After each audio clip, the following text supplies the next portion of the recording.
इस समय हम आपको सुमित्रा नंदन पंत द्वारा लिखित जो बापू का शीर्षक है, यानी बापू के प्रति ये चल रहा है, 3 पद आपको पढ़ा चुके हैं, 3 पैराग्राफ पढ़ा चुके हैं। आज अंतिम पैराग्राफ है जो हम आपको पढ़ाने जा रहे हैं। देख लीजिए कि साम्राज्यवादिता कंसवंदनी, मानवता पशु वलाक्रांत, श्रृंखला दास्ता प्रहरी बहु, निर्मम शासन पद शक्ति भ्रांत, कारागृह में दे दिव्य जन्म, मानवात्मा को मुक्त कांत, जन शोषण की बढ़ती यमुना, तुमने की नत पद प्रणत शांत, काराथी संस्कृति विगत भित्ति, बहु धर्म जातिगत रूप नाम, बंदी जग जीवन भू विभक्त, विज्ञान मूढ़ जन प्रकृति काम, आए तुम मुक्त पुरुष कहने, मिथ्या जड़बंधन सत्यराम, ना नृतम जयति सत्यम आभय, जय ज्ञान ज्योति तुमको प्रणाम। ये अंतिम पद है, इसके विषय में देख ली। साम्राज्यवादिता कंसवंदनी, पंत जी क्या कहते हैं इसके विषय में देख लीजिए। पंत जी का क्या विचार है सुन लीजिए। जो अंग्रेजी साम्राज्यवाद था वो भारतवासियों के लिए कंस के समान था, यानी साम्राज्यवाद था कंसवंदनी, यानी भारत अंग्रेजी जो साम्राज्यवाद था वो भारतीयों के लिए क्या था, कंस के समान था। मानवता पशु बलाक्रांत, यानी भारतवासी जेल की कैदी देवकी के समान पीड़ित थे, तथा मानवता अंग्रेजी साम्राज्यवाद पर आधारित अत्याचारों से पीड़ित थी। मानवता बल पर साक्रांत, श्रृंखला दास्ता प्रहरी बहु, उनके पैर परतंत्रता रूपी बेड़ियों से जकड़े हुए थे, यानी जो है श्रृंखला दास्ता प्रहरी बहु, निर्मम शासन मद भक्ति भ्रांत, पद और शक्ति के कारण भ्रमित शासन के उच्च पदों पर काम करने वाले निर्दयी अधिकारी, कारागृह में थे दिव्य जन, निर्दयी अधिकारी थे वे ही जेल के पहरेदार थे। निर्मम पद शासन शक्ति भ्रांत, कारागृह में दे दिव्य जन्म, वही जिस प्रकार देवकी ने कृष्ण की जेल में जन्म देकर कंस के अत्याचारों का दमन कराया, उसी प्रकार हे बापू तुमने भी देश के कल्याण के लिए कारागृह में दिव्य जन्म, मानव आत्मा को मुक्त कान, जन शोषण की बढ़ती गुना, यानी तुमने भी कल्याण के लिए अनेक बार जेल जाकर मानव जाति को मुक्त कराया। भारतवासियों का शोषण करने वाली ब्रिटिश शासन रूपी यमुना को तुमने अपने चरणों में शांत भाव से झुका दिया।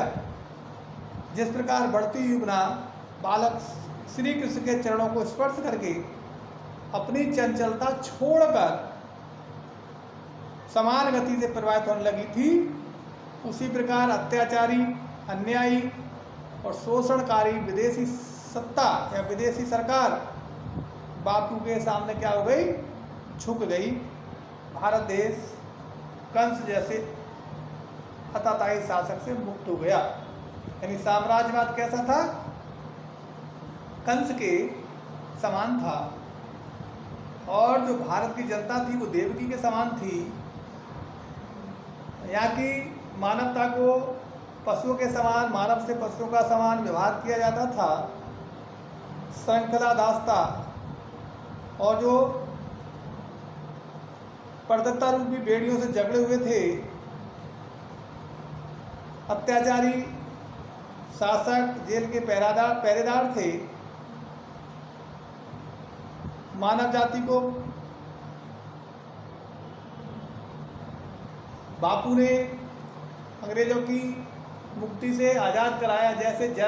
जैसे कंस की जेल में कृष्ण ने जन्म लेकर देवकी को मुक्त कराया, वैसे ही बापू ने भारत को आज़ाद कराया।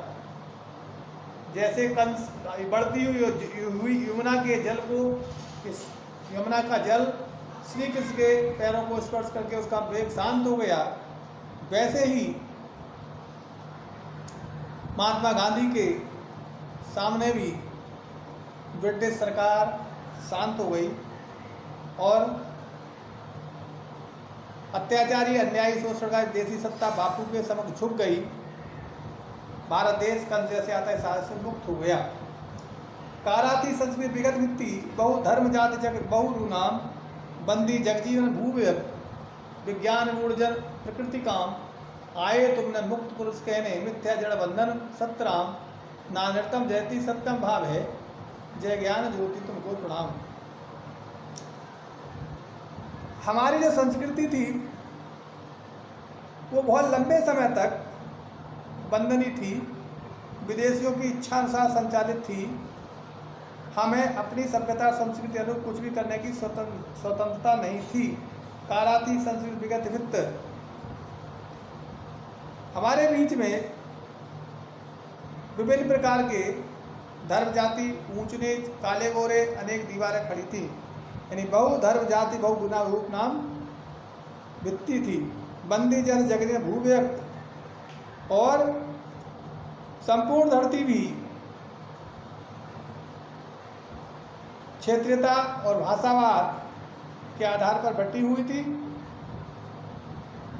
विज्ञान की प्रगति के कारण विवेकहीन मनुष्य प्रकृति को अपनी इच्छानुसार संचालित करने का प्रयास कर विज्ञान मूर्जन प्रकृति काम आए तो मुक्ति पुरुष कहने, अपने योग के अनुसार मानवता को उपरिक्त विसंगतियों से दूर करने के लिए या हमें ये संदेश देने के आप हमारे बीच अवतरित हुए। हमारे सारे रिश्ते नाते झूठ व्यर्थ हैं। संसार में यदि कुछ शाश्वत है और सत्य है तो वह राम का नाम है। यहाँ असत्य का नहीं बल्कि सदैव सत्य की विजय होती है। इसलिए डरो मत, ऐसी ज्ञान की ज्योति जलाने वाले ये ज्योति पुरुष हम तुम्हें प्रणाम करते हैं। मिथ्या जन बंध सतराम नानृतम जयति सत्यम, अनर्थ की कभी जीत नहीं होती, सत्यम असत्य की विजय होती है। ऐसी ज्ञान की ज्योति जलाने वाले हे महात्मा गांधी, हे बापू, हम आपको आपके चरणों में बार बार प्रणाम करते हैं। ऐसा मैंने आपको अर्थ बताया। इससे संबंधित जो कुछ प्रश्न हैं 2-4 उनको लिख लीजिए और उनको आप लिखेंगे। पहला प्रश्न है,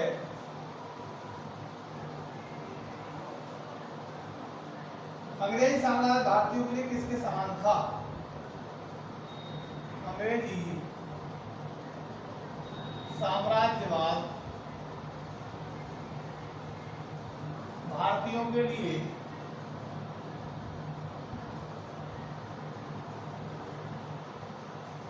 किसके समान था?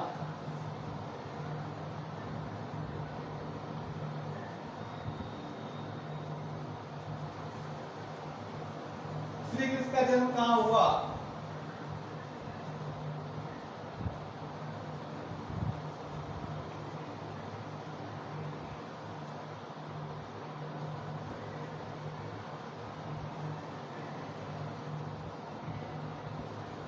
जीत किसकी होती है?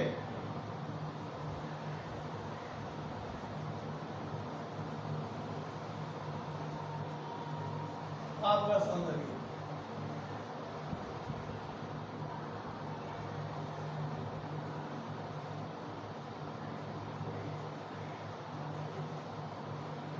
इस तरह से बापू के प्रति यानी सुमित्रानंद पंत द्वारा लिखित 3 शीर्षक हैं, नौका विहार, परिवर्तन और बापू के प्रति। तीनों शीर्षक हमने आपको पढ़ा दिए। अब आपका विद्यालय 16 तारीख से लगेगा, ऑफलाइन और कक्षाएं चलेंगी।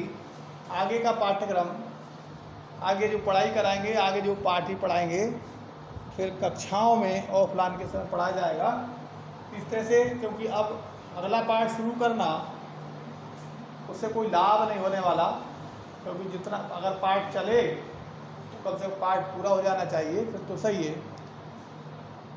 फिर भी देखते हैं, लेकिन 16 तारीख से विद्यालय खुलने की सरकार की घोषणा हुई है, उसके अनुसार आपका विद्यालय खुलेगा। आप स्कूल आइए, कक्षाओं में पढ़ाई होगी, जितना पढ़ा दिया है उसके विषय में देखेंगे, आगे क्या पढ़ाना है उसके विषय में चर्चा होगी। लेकिन सुमित्रा नंदन पंत, अयोध्या सिंह उपाध्याय, मैथिली शरण गुप्त और जयशंकर प्रसाद, यानी काव्य में हम आपको 4 पाठ पूरे करा चुके हैं। एक एक पैराग्राफ का अर्थ आपको बता चुके हैं, जीवन परिचय, रचनाएं सब लिखा चुके हैं। आप अपना वीडियो देखते रहिए, काम करते रहिए। विद्यालय खुलेगा 16 तारीख से, उसके बाद देखते हैं क्या होता है, कैसे पढ़ाई होगी, कितने लोगों का काम पूरा है, कितनों का अधूरा है, कैसे चलेगा, तो आगे देखते हैं। लेकिन 16 तारीख का विशेष ध्यान रखें, 16 से आपको कक्षाएँ लगेंगी, आपके पास सूचना आ जाएगी किस समय आपको पहुंचना है। सरकार की योजना के अनुसार 16 अगस्त से विद्यालय खुलने वाले हैं।